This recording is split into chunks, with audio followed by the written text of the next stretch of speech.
এদিকে যে কোনো সময় ক্ষমতা হারাতে যাচ্ছে ডক্টর মোহাম্মদ ইউনূস। গতকালকেই শেখ হাসিনার সাথে ভারতের বিরোধী দলের একজন নেত্রী সোনিয়া গান্ধী সাক্ষাৎ করেন এবং গুরুত্বপূর্ণ বৈঠক করেন। সেখানে রাহুল গান্ধীও উপস্থিত ছিলেন। হঠাৎ করে কংগ্রেসের নেত্রীদের সাথে নেতাদের সাথে শেখ হাসিনার এই বৈঠক কেন? যেদিন তারেক জিয়া আসবে তার আগের দিন। তার মানে কংগ্রেস এবং এই যে বিজেপি আছে তারা মিলে হয়তো বা একটা যোগসাজশ বা একটা সিদ্ধান্তে এসেছে শেখ হাসিনাকে কিভাবে তাড়াতাড়ি বাংলাদেশে প্রত্যাবর্তন করানো যায়। এখন ইউনূস পালানোর জন্য ছটফট করছে। মানে একটা নোবেল শান্তি পুরস্কার জয়ী মানুষ, তাকে কোনো দেশ আশ্রয় দিচ্ছে না, তার গায়ে সন্ত্রাসবাদী ছাপ লেগে গেছে। এখন আর রাশিয়া নিরপেক্ষ হয়ে দর্শকের ভূমিকায় থাকবে না, অ্যাক্টিভলি যা করার ভারতের সঙ্গে দাঁড়িয়ে সেই জিনিসগুলো করবে। ভ্লাদিমির পুতিন কাকু ঝুঁকেঙ্গে নাহি সালা স্টাইলে অলওয়েজ থাকে। তবে এবার বাংলাদেশ ইস্যুতে ভ্লাদিমির পুতিন কিন্তু কনসার্ন করেছেন। আশ্রয় নেওয়ার পর এই প্রথম শেখ হাসিনা তার নিরাপত্তা ভাঙলেন। আজ সকালে তার একটি এক্সক্লুসিভ ইন্টারভিউ সামনে এসেছে। আর মজার বিষয়, এই ইন্টারভিউটা শুধু ভারতীয় মিডিয়ায় নয়, একাধিক বড় ইন্টারন্যাশনাল মিডিয়া হাউসও পাঠানো হয়েছে। হাসিনা সরাসরি ইউনূসকে সতর্ক করে বলেছেন যে মাইন্ড ইউ, ভারত সব দেখছে, এটা ভাববেন না যে ভারত চুপ করে বসে থাকবে। তিনি আরও বলেছেন ইউনূসের হাত থেকে ক্ষমতার লাগাম ইতিমধ্যেই ফসকে গেছে, দেশে হিংসা এখন নর্মালাইজড হয়ে গেছে, আর তিনি একজন নেতা হিসেবে কমপ্লিটলি ফেইল। এখন প্রশ্ন, হাসিনা এতটা কেন রেগে? যে কোনো মুহূর্তে পুরো রাজনীতি একদম ঘুরে যেতে পারে। রাজধানী শাহবাগ উত্তাল, জনতা অবস্থান নিয়েছে স্বতঃস্ফূর্তভাবে, তারা রাজপথ ছাড়বে না। এবার অনির্দিষ্টকালের জন্য অবস্থান নেয়ার ঘোষণা দিয়েছে ইনকিলাব মঞ্চ। হাদির মৃত্যুর পর ঢাকায় ব্যাপক সহিংসতা, জামাতের বিরুদ্ধে সুশীল সমাজের অভিযোগ, তারেক রহমানের দেশে ফেরার মধ্যে শাহবাগে অবস্থান নেওয়ার ঘটনায় আবারও বাড়ছে উত্তেজনার পারদ। বিচার না হওয়া পর্যন্ত ঘরে ফিরবেন না বলেও হুঁশিয়ারি দেন শরীফ ওমর। জানান, বিচার না হলে আরো কঠিন কর্মসূচি ঘোষণা করা হবে। রাষ্ট্রের পরিস্থিতি খারাপ হওয়ার হুমকি দিয়ে বলেন বাধ্য করবেন না ক্যান্টনমেন্ট বা যমুনা ঘেরাও করতে। দর্শক, বিদ্যমান রাজনৈতিক প্রেক্ষাপট নিয়ে আরেকটি নতুন নিউজ নিয়ে আপনাদের সামনে হাজির হয়েছি। দর্শক, যার বিশেষ অংশ ইতিমধ্যেই আপনারা দেখেছেন, দেখে বুঝতে পেরেছেন ভিডিওটি কতটা গুরুত্বপূর্ণ হতে চলেছে। তাই দর্শক, না টেনে সম্পূর্ণ ভিডিওটি দেখার অনুরোধ রইল। যারা এখনও চ্যানেলটি সাবস্ক্রাইব করেননি তাদেরকে অনুরোধ করব চ্যানেলটি সাবস্ক্রাইব করার জন্য। যারা ইতিমধ্যে চ্যানেলটি সাবস্ক্রাইব করেছেন তাদেরকে অসংখ্য ধন্যবাদ। চলুন দর্শক, কথা না বাড়িয়ে ভিডিওর মূল অংশগুলো দেখে আসি। নির্বাচনের মাত্র কয়েক মাস আগে এই প্রভাবশালী রাজনৈতিক নেতার প্রত্যাবর্তনের একটি বিশেষ ডেভেলপমেন্ট হিসেবে দেখা হচ্ছে। ভারত মনে করে সামগ্রিক রাজনৈতিক ও সামাজিক পরিবেশের ওপর এর প্রভাব সুদূর প্রসারী হতে পারে। আমরা প্রথমবারের মতো ভারতের অফিসিয়াল বক্তব্য পেলাম। ভারতের পররাষ্ট্র মন্ত্রণালয়ের মুখপাত্র রণধীর জয়সওয়াল তারেক রহমানের ফেরাকে একটি বিশেষ ডেভেলপমেন্ট হিসেবে দেখছেন। আপনারা যে গল্পই ভাবুন না কেন, কিংবা আওয়ামী লীগ শিবিরে হতাশা কাজ করা শুরু করুক না কেন, এটা আওয়ামী লীগের জন্য যে একটা ভালো কিছু হতে যাচ্ছে, অফিসিয়াল স্টেটমেন্ট সেটি কিন্তু বলে। আজকে আমি আর একটা ভিডিওতে বলেছি বা বলবো যে আওয়ামী লীগাররা পর্যন্ত ভারত বিরোধিতা না বুঝে ভারত বিরোধিতা শুরু করতে পারে, যে আওয়ামী লীগকে কেন ক্ষমতায় বসিয়ে দেওয়া হলো না, তারেক রহমানকে কেন এগিয়ে দেওয়া হলো। এই জন্য আওয়ামী লীগাররা, অর্থাৎ এই আওয়ামী লীগাররা আসলে নির্বোধ আওয়ামী লীগার। এই নির্বুদ্ধিতার কারণে আওয়ামী লীগের আজকে এই পরিণতি।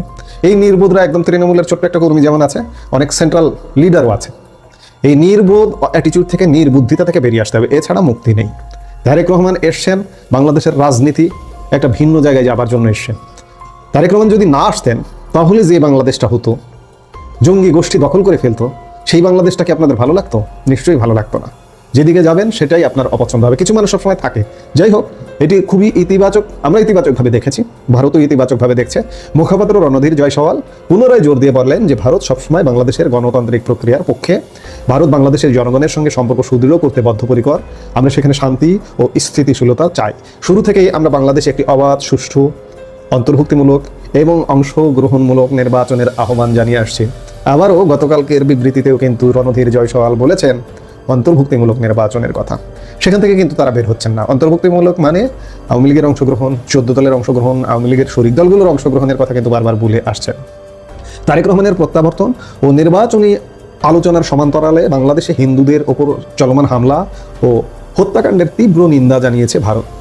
সম্প্রতি রাজবাড়িতে অমৃত মণ্ডল এবং ময়মনসিংহে দীপুচন্দ্র দাস নামে 2 হিন্দু যুবককে পিটিয়ে হত্যার ঘটনায় গভীর উদ্বেগ প্রকাশ করেছে নয়াদিল্লি। গতকালকেও উদ্বেগ প্রকাশ করেছে, আগে থেকেই কয়েকদিন যাবতেই উদ্বেগ প্রকাশ করছে। এমনকি বিক্ষোভ, আন্দোলন, মিছিল হচ্ছে ভারতের বিভিন্ন জায়গায়। ভারতের পররাষ্ট্র মন্ত্রণালয়ের তথ্য মতে ডক্টর মোহাম্মদ ইউনূসের নেতৃত্বাধীন অন্তর্বর্তীকালীন সরকারের আমলে সংখ্যালঘুদের উপর 2900-র বেশি সহিংসতার ঘটনা ঘটেছে। এর মধ্যে হত্যা, অগ্নিসংযোগ এবং জমি দখলের মতো গুরুতর অভিযোগ রয়েছে। জয়সওয়াল বলেন, সংখ্যালঘুদের প্রতি এই অবিরাম শত্রুতা অত্যন্ত উদ্বেগজনক। আমরা এই হত্যাকাণ্ডের নিন্দা জানাই এবং দোষীদের দৃষ্টান্তমূলক শাস্তির প্রত্যাশা করছি। আমরাও প্রত্যাশা করছি যে এই হত্যাকাণ্ডগুলোর যারা ঘটিয়েছে তারা গ্রেপ্তার হবে, তাদের শাস্তি নিশ্চিত হবে এবং বাংলাদেশ একটা স্থিতিশীল বাংলাদেশের দিকে যাবে। এই যে 12 ফেব্রুয়ারি নির্বাচনে আওয়ামী লীগ এখনো অংশগ্রহণ করতে পারবে কিনা সে ব্যাপারে আমরা জানি না, কিছুই জানি না। আজকে যদি বিএনপি দাবি করে যে না আওয়ামী লীগ অংশগ্রহণ করবে, তাহলে কিন্তু সিনারি অন্যরকম হয়ে যাবে। কিন্তু বিএনপি হয়তো এই 12 ফেব্রুয়ারিকে কেন্দ্র করে সেই দাবিটা করবে না, একতরফা নির্বাচনে পা দেবে এবং এই পা দেওয়াটা ক্ষমতা চিরস্থায়ী করবে না, অন্ততপক্ষে আপাতত হয়তো জঙ্গিদের হাত থেকে রক্ষা করবে। সবাই আমরা সেটাই চাইছি, ভারত সেটা চাইছে, আমরাও চাইছি, আমরা বাংলাদেশের নাগরিকও সেটা চাইছি। অন্ততপক্ষে জঙ্গি ঠেকাও, এই মুহূর্তে আমাদের এটাই সবচেয়ে বড় প্রয়োজন। আমরা সবাই একমত, ভারত একমত, বিশ্ব একমত। আমরা বাংলাদেশের যারা একটু চারপাশ দিয়ে চিন্তা করতে চেষ্টা করি, আপনি চিন্তা করুন, আপনার মগজটাকে একটু উন্মুক্ত করে চিন্তা করুন, তাহলেই বুঝতে পারবেন যে আপাতত এই জঙ্গিদের হাত থেকে রক্ষা পাওয়াটা সবচেয়ে বড় কাজ। 12 ফেব্রুয়ারি যদি একপাক্ষিক নির্বাচন হয়ও, সেখানেও মঙ্গল নিহিত আছে। আমি মঙ্গলই দেখছি এই মুহূর্তে, কারণ বিএনপি হারিয়ে যেতে বসেছিল, আওয়ামী লীগকে তো নাই করে দিয়েছে জঙ্গি গোষ্ঠী। বিএনপি যদি হারিয়ে যেত তাহলে কি পরিণতি হতো সেটা ভাবলেও গা শিউরে উঠবার মতো অবস্থা। যাই হোক, আমরা প্রত্যাশা করি ভারত নজর রাখছে, আমরাও নজর রাখছি দেশে আসলে কি ঘটছে। শেষ কথা বলে কিছু নেই, এখনো যে সবকিছু সমাধান হয়ে গেছে এমনটাও নয়। নানা রকম বিশৃঙ্খল পরিবেশ পরিস্থিতির সম্মুখীন হতে পারে বাংলাদেশ আগামী 12 ফেব্রুয়ারি নির্বাচনের আগ পর্যন্ত। আমরা সেগুলোর দিকে নজর রাখছি নিশ্চয়ই। আগস্টের পরবর্তী সময় ডক্টর ইউনূস যখন আওয়ামী লীগের কার্যক্রম নিষিদ্ধ করেছে, তখন জাতিসংঘ থেকে শুরু করে বিশ্বের যত মানবাধিকার সংস্থা আছে এবং বিশ্বের যতগুলা প্রভাবশালী রাষ্ট্রের সাথে আওয়ামী লীগের ভালো সম্পর্ক ছিল, প্রত্যেকটা দেশ এই বিষয় নিয়ে বিবৃতি জানিয়েছে। শুধু তাই নয়, আগামীতে যে নির্বাচন হচ্ছে সে বিষয় নিয়েও জাতিসংঘ বক্তব্য দিয়েছে, হিউম্যান রাইটস ওয়াচও বক্তব্য দিয়েছে এবং ভারত বলেন, রাশিয়া বলেন, তারাও তাদের বক্তব্য দিয়ে ক্লিয়ার করে দিয়েছে। তারা বলেছে বাংলাদেশে একটি ইনক্লুসিভ নির্বাচন হতে হবে, সকল দলের অংশগ্রহণের নির্বাচন হতে হবে এবং কোনো দলের যাতে রাজনীতি নিষেধাজ্ঞা দেওয়া না হয় সে ব্যাপারে তারা ক্লিয়ারলি বলে দিয়েছে।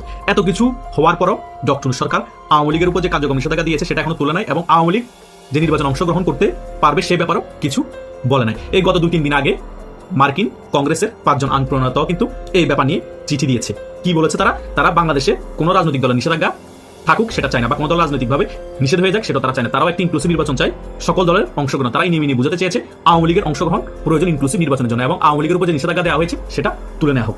এই বিষয়ে যখন প্রধান উপদেষ্টা প্রেস সচিব ডাস্টবিন শফিককে সাংবাদিকরা জিজ্ঞেস করেছে যে মার্কিন কংগ্রেস তো আওয়ামী লীগের নির্বাচন অংশগ্রহণের ব্যাপারে কথা বলেছে এবং আওয়ামী লীগের উপর নিষেধাজ্ঞা তুলে নেওয়ার ব্যাপারে কথা বলেছে, আপনারা কি অবগত আছেন? তিনি ক্লিয়ারলি বলে দিয়েছে আওয়ামী লীগের কার্যক্রম নিষিদ্ধ আছে, তাদের নির্বাচন করার কোনো সুযোগ নেই এবং মার্কিন 5 কংগ্রেস আইন প্রণেতাদের যে চিঠি দিয়েছে সেটা আমাদের সরকারের কাছে পৌঁছায়নি, আমরা পাইনি। দেখেন, তারা সকল কিছু জেনেও কত বড় মিথ্যা কথা বলছে। তাদের মেইন এজেন্ডাই হচ্ছে একটি নির্বাচন দেওয়া, নির্বাচন দিয়ে বিএনপিকে ক্ষমতায় বসিয়ে দেওয়া আর আওয়ামী লীগকে কোনোভাবে নির্বাচন অংশগ্রহণ যাতে করতে না পারে সেদিকে তাদের লক্ষ্য রাখা। কারণ ভিতরগতভাবে বিএনপিও চাচ্ছে আওয়ামী লীগ নির্বাচন অংশগ্রহণ না করুক এবং অ্যান্টি আওয়ামী লীগের যত দল আছে বাংলাদেশের মধ্যে সকলেই চাচ্ছে আওয়ামী লীগ নির্বাচনে অংশগ্রহণ না করুক। কারণ আওয়ামী লীগ যদি নির্বাচন অংশগ্রহণ না করে তারা হয়তো কিছু ভোট পেয়ে বিএনপির সাথে আসন ভাগাভাগি করে এমপি যদি হতে পারে আর কি, আর 5-10 বছর ক্ষমতায় থেকে দেশের টাকা লুটপাট করে বিদেশে যদি পাচার করতে পারে আর কি। মানে ক্ষমতার লোভ মেইন কথা হচ্ছে এই জায়গায়। কোনো ফেসিস্ট হত্যাকারী বলে লাভ না। বাংলাদেশে যে সরকারি বসেছে সকলে হত্যা করেছে, সকলের হাতে রক্ত লেগে আছে এবং ডক্টর বসার পরও সেও কিন্তু হত্যা করছে, তার হাতে রক্ত লেগে আছে। গোপালগঞ্জে কিন্তু 5 জনকে হত্যা করেছে, সেটাও কিন্তু গণহত্যা, একই কথা। একজনের বেশি হত্যাকে গণহত্যা বলা হয় আর 5 জনকে হত্যা মানে গণহত্যা। তো তিনিও গণহত্যা করেছেন, তার হাতে রক্ত লেগে আছে। কথা বুঝে নেই, এই হত্যা গণহত্যার কারণে যদি শেখ হাসিনাকে ফেসিস্ট বলা হয় তাহলে ডক্টর ইউনূস গণহত্যা করেছে, ডক্টর ইউনূস ফেসিস্ট। কথা বুঝেন নাই? শুধু এই 5টা হত্যা তো গোপালগঞ্জ হয়েছে, এরকম 5টার মতো 500 হত্যা পিটিয়ে মেরে ফেলা হচ্ছে। হিন্দু যুবক শুনলেই বিভিন্ন মিথ্যা অপবাদ দিয়ে গণদোলা দিয়ে দেওয়া হচ্ছে। দীপুকে মেরেছে 1 সপ্তাহ আগে, গতকালকে মেরেছে অমিত মন্ডল নামে একটা ছেলেকে চাঁদাবাজির নাম করে, এই হিন্দু ছেলে। তো এভাবে করে মারতেছে রাজবাড়ির ছেলে অমিত মন্ডল। তো এভাবেই করে বাংলাদেশটা চলতেছে আর ডক্টর ইউনূস সরকার এভাবে করে দেশটা চালাচ্ছে। তাদের এজেন্ডা হচ্ছে আওয়ামী লীগ যাতে রাজনীতিতে ফিরতে না পারে। মার্কিন কংগ্রেস কি চিঠি দিল, জাতিসংঘ কি বললো, ভারত কি বললো, রাশিয়া কি বললো, আমাদের তো আটকা করার সময় নেই। আমাদের উপর কোনো দায়ভার থাকবে না, আমরা কোনো রকম নির্বাচন দিতে চলে যাবো, সেফ এক্সিট পেয়ে যাবো। বিএনপি ক্ষমতায় বসার পরে যাতে বিএনপির উপর কোনো প্রেশার না আসে, দায়ভার না আসে, বিএনপি কি করছে যেগুলো তারা করতে চাচ্ছে মনে আছে সেগুলো ডক্টর ইউনূসকে দিয়ে করিয়ে নিচ্ছে। তখন বিএনপি ক্ষমতা আসলে বলবে আমরা তো এই আওয়ামী লীগকে নির্বাহী আদেশে কার্যক্রম স্থগিত রাখিনি বা নিষেধাজ্ঞা দিইনি, ছাত্রলীগে তো আমরা নিষিদ্ধ করিনি, আওয়ামী লীগকে তো নির্বাচনে আমরা আসতে মানা করিনি বা আসতে না পারুক সেটা আমরা চাইনি, ডক্টর ইউনূস সরকার করেছে, আমাদেরকে বলতে লাভ নাই। এগুলো বলার জন্য কিন্তু সকল কিছু বিএনপির ইন্ধন হয়েছে, বিএনপির সমর্থন হয়েছে। বিএনপি চাচ্ছে না বিদে আওয়ামী লীগের উপর নিষেধাজ্ঞা এখনো আছে, নিষেধাজ্ঞা তোলা হচ্ছে না। বিএনপি চাচ্ছে না বিদে আওয়ামী লীগ নির্বাচনে অংশগ্রহণ করতে পারবে না। এটাই হচ্ছে রিয়েলিটি। কথা বুঝতে পেরেছেন? তা না হলে বহির্বিশ্ব থেকে কূটনীতিকভাবে যে পরিমাণ প্রেশার দেওয়া হচ্ছে যেভাবে বলা হচ্ছে নির্বাচন আওয়ামী লীগের অংশগ্রহণ প্রয়োজন, যেভাবে বলা হচ্ছে আওয়ামী লীগের উপর নিষেধাজ্ঞা তুলে নেওয়া হোক, মার্কিন কংগ্রেসের 5 জন আইন প্রণেতা চিঠি দিয়েছে, তারপরও ডক্টর ইউনূস সরকার কোনো তোয়াক্কাই করছে না। কারণ তারা তোয়াক্কা করার কিছুই তো নাই, কারণ তারা কোনো রাজনৈতিক সরকার না। তারা বিএনপি ক্ষমতা আসলে সুন্দর মতো সেক্রেটারি নিয়ে বিদেশ সেটেল হয়ে যাবে, তারা বাংলাদেশে না আসলে হবে যে পরিমাণ টাকা কামিয়েছে। কথা বুঝতে পেরেছেন? এটাই হচ্ছে বাস্তবতা। কিন্তু এই ধরনের হটকারিতামূলক সিদ্ধান্তের কারণে হয়তোবা ডক্টর ইউনূস গঙ্গের অনেকেই বেঁচে যাবে, কিন্তু বিএনপি মনোসমর্থনের কারণে বিএনপি যদি ক্ষমতায় আসে, এটার দায় কিন্তু বিএনপির উপরও পড়বে। এবং বিএনপি এই সকল বিষয় যদি সুরাহা না করে ক্ষমতায় আসার পর, বিএনপির জন্য আগামীতে খুব ভয়াবহ সময় অপেক্ষা করছে। আওয়ামী লীগ 5 আগস্টে কি ফেস করেছে ভয়াবহ সময়, তার 10 গুণ ফেস করতে হবে বিএনপিকে। কারণ প্রত্যেক জিনিসের কিন্তু সমান বিপরীত প্রতিক্রিয়া থাকে। কথা বোঝেন নাই? যে ক্রিয়া দেখিয়েছে 5 আগস্টের পরবর্তী সময় বিএনপি এবং উগ্রবাদীরা এবং জামাত ইসলামী শিবিররা, সেই প্রতিক্রিয়ার জন্যই কিন্তু আওয়ামী লীগের কর্মীরা বেঁচে থাকবে, আওয়ামী লীগের কর্মীরা ক্ষমতায় আসার জন্য অপেক্ষা করবে। যে প্রতিক্রিয়াটা হবে সেটা 5 আগস্ট থেকে 10 দিন হবে। যাতে ওইরকম প্রতিক্রিয়া না হয়, ওইরকম প্রতিশোধ না হয়, সেটা কিন্তু সকল কিছু বিএনপি ক্ষমতা আসার পর ঠিক করে ফেলতে পারে। বিএনপি চাইলে আওয়ামী লীগের যে সকল ক্লিন ইমেজের নেতা আছে এবং আওয়ামী লীগের যে সকল নিরীহ কর্মী আছে তাদেরকে গ্রেপ্তার না করে, স্টিমুলার না চালিয়ে আওয়ামী লীগের উপর যে নিষেধাজ্ঞা দেওয়া হয়েছে সেটা তুলে নিয়ে রাজনীতি করার সুযোগ করে দিতে পারে। হয়তোবা ওই সমঝোতাই ভারতের সাথে হয়েছে বিদে তারেক জিয়া দেশে আসতে পেরেছে। কিন্তু সমঝোতা করে যদি পোল্টি খেয়ে যায় প্রধানমন্ত্রী হওয়ার পর, তাহলে কিন্তু এটার বড় একটা খেসারত দিবে বিএনপি। আওয়ামী লীগও জানতো যে বিএনপি এবং জামাত যে নির্বাচন আসছে না, আমরা হয়তো খেসারত দিতে পারি, সে ভয়ে কিন্তু আওয়ামী লীগ আরো বেশি দানব হয়ে উঠছিল, ক্ষমতা ছাড়তে চাইছিল না। এখনো কিন্তু বিএনপি সেটা চিন্তা করছে আওয়ামী লীগ আর কখনো ক্ষমতা আসতে পারবে না, আওয়ামী লীগের রাজনীতি এখানে শেষ, আওয়ামী লীগ মুসলিম লীগের মতো হয়ে পড়বে, আমরা ক্ষমতার চেয়ারে বসার পর মোটামুটি আমরাই ক্ষমতায় থাকবো। আওয়ামী লীগ নিষেধাজ্ঞা আছে, নিষেধাজ্ঞায় থাকুক, ছাত্রলীগ নিষেধাজ্ঞা আছে, নিষেধাজ্ঞায় থাকুক, ওরা রাজনীতি করার দরকার নেই, আমরা ক্ষমতায় থাকবো, আমরা নির্বাচন দিব, জামাত বিরোধী দল থাকবে। এটা যদি চিন্তা করে ভাই, আমি বলছি না ভাই কি পরিস্থিতি হবে যদি আওয়ামী লীগ 10 বছর পর ক্ষমতায় আসে বা 20 বছর পর ক্ষমতায় আসে। আল্লাহ না করুক ওইরকম পরিস্থিতি হোক। বিএনপি যারা সিনিয়র নেতারা আছে এবং তারেক জিয়ার শুভবুদ্ধির উদয় হোক, উনি জাতীয়তাবাদ রাজনীতি বিশ্বাস করে, গণতান্ত্রিক রাজনীতি যদি বিশ্বাস করে বিন্দু পরিমাণ, আমি ধরে নিলাম আওয়ামী লীগ খারাপ ছিল, উনি তো ভালো, ওনার দল তো ভালো, বিন্দু পরিমাণ বিশ্বাস করে আওয়ামী লীগের সাথে ক্ষমতা আসার পর বসে কিন্তু আওয়ামী লীগ রাজনীতি করার সুযোগ দিলেই ভালো হবে। এবং হয়তোবা এই পাতান নির্বাচন ক্ষমতা আসলে পরবর্তী যে নির্বাচন হবে, আওয়ামী লীগ যদি নির্বাচন করে, সুষ্ঠু নির্বাচন, ওই নির্বাচনে যেই আসুক আওয়ামী লীগ বিএনপি সুন্দর মতো দেশটা গণতান্ত্রিক প্রক্রিয়ায় ফিরে আসবে। তা না হলে দেশের মধ্যে এই জোরজার মূল্য তার এভাবেই চলবে, যে যতদিন যুদ্ধ অবস্থি করে স্টিমুলার চালিয়ে ক্ষমতা থাকতে পারে, পর আন্দোলন সংগ্রাম করে বিভিন্ন দেশের সহযোগিতায় একটা আন্দোলন করে পতন করিয়ে আবার ক্ষমতায় বসে ওই দলকে স্টিমুলার চালানো, ওকে একেবারে ভেনিশ করে দেওয়া, ওর কর্মীদেরকে হত্যা করা, মব করা, এভাবে চলতে থাকবে। বা এভাবে আমরা সাধারণত আমরা চাই না, কারণ আওয়ামী লীগ আসলে আবার এই সেম কাজগুলো করবে, আবার 10 গুণ করবে, আবার আওয়ামী লীগের একসময় পতন হবে, তো 20 বছর পরে হলো আবার আওয়ামী লীগ এগুলো ফেস করবে। এগুলো পাল্টাপাল্টি হতে থাকবে, এগুলো পরিবর্তন প্রয়োজন, এগুলো পরিবর্তন ঘটাতে পারবে যারা শীর্ষ পর্যায়ে নেতা আছে, আওয়ামী লীগের বলুন বিএনপির বলুন, তাদের মেইন গুরু দায়িত্ব নিতে হবে। তারাও যদি ক্ষমতার চেয়ারে বসে সকল কিছু ভুলে যায়, তাহলে বাংলাদেশের পরিবর্তন হবে না, বাংলাদেশের রাজনীতিরও পরিবর্তন হবে না, বরং আমরা 10 পা আগালে 5 পা পিছিয়ে যাবো। এগুলো সকল কিছু ফেস করতে হবে সাধারণ জনগণের। তাই আমাদের সাধারণ জনগণরা চিন্তা করে হলো এই বাংলাদেশ আওয়ামী লীগ এবং বিএনপির আগামী রাজনীতি চিন্তা করবে। তো বাংলাদেশ আওয়ামী লীগের রাজনীতি এখন এমন একটা জায়গায় দাঁড়িয়েছে যে আপনি নিজেকে তৈরি করুন যে কি হতে পারে। সম্ভাব্য অনেকগুলো পরিণতি আওয়ামী লীগের জন্য অপেক্ষা করছে।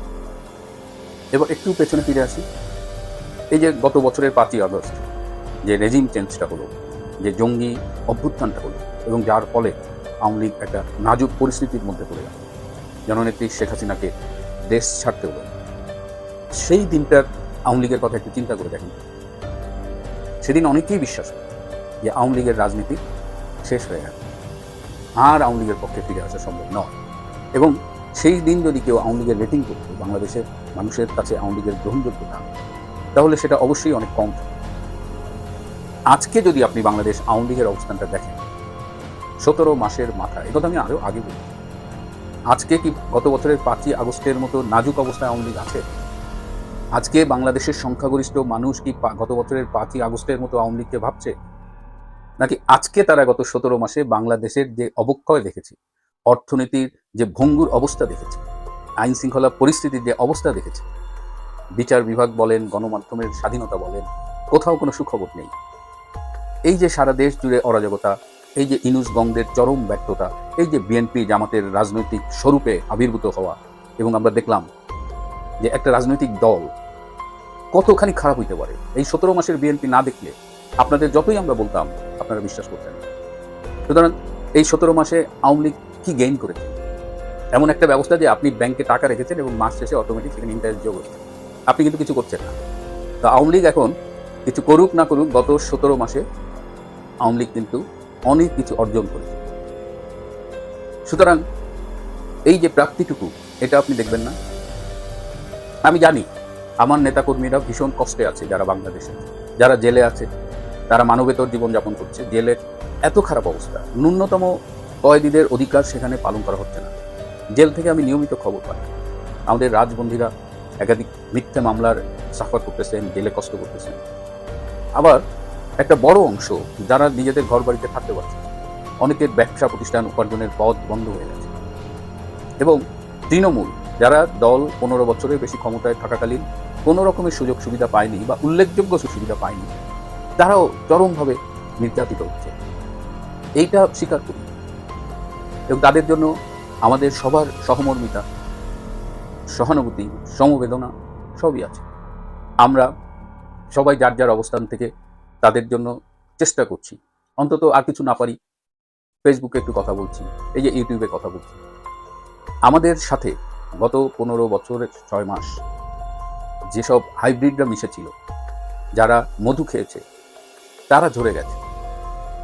আমাদের সেই সব নেতারা যাদের শেখ হাসিনা বিশ্বাস করে দায়িত্ব দিয়েছিল, দলের দায়িত্ব দিয়েছিল, তাদের অধিকাংশই ব্যর্থ হয়েছে। শেখ হাসিনার আস্থার প্রতিদান তারা দিতে পারেনি এবং যার পরিণতিতে দল ভীষণভাবে ক্ষতিগ্রস্ত হয়েছে। তারা তৃণমূলকে দূরে ঠেলে দিয়েছে। আমি নিজে দেখেছি, দিনের এতে আমাদের সভানেত্রী পার্টি অফিসে গিয়ে দেখেছি, এখানে আওয়ামী লীগের অনেক কেন্দ্রীয় নেতা ইনক্লুডিং ওবায়দুল কাদের, একদম তৃণমূলের মুরব্বী বয়স্ক, তাদের সাথে এত খারাপ ব্যবহার করছে যে আমার দেখে খুব খারাপ লাগে। সেই ব্যর্থ নেতারাও কিন্তু আইডেন্টিফাইড হয়েছে।